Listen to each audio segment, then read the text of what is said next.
If I were the devil,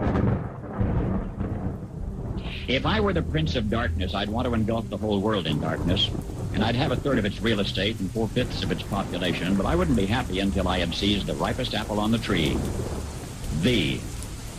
So I'd set about, however necessary, to take over the United States. I'd subvert the churches first. I'd begin with a campaign of whispers.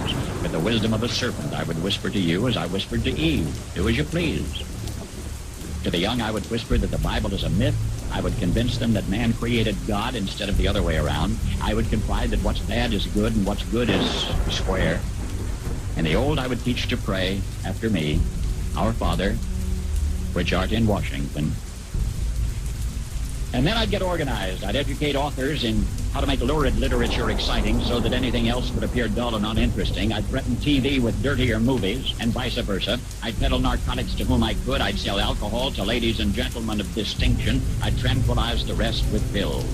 If I were the devil, I'd soon have families at war with themselves, churches at war with themselves, and nations at war with themselves, until each in its turn was consumed. And with promises of higher ratings, I'd have mesmerizing media fanning the flames. If I were the devil, I would encourage schools to refine young intellects, but neglect to discipline emotions. Just let those run wild. Until before you knew it, you'd have to have drug-sniffing dogs and metal detectors at every schoolhouse door. Within a decade, I'd have prisons overflowing. I'd have judges promoting pornography. Soon I could evict God from the courthouse, then from the schoolhouse, and then from the houses of Congress. And in his own churches, I would substitute psychology for religion and deify science. I would lure priests and pastors into misusing boys and girls and church money. If I were the devil, I'd make the symbol of Easter an egg and the symbol of Christmas a bottle. If I were the devil, I'd take from those who have and give to those who wanted until I had killed the incentive of the ambitious. And what'll you bet? I couldn't get whole states to promote gambling as the way to get rich.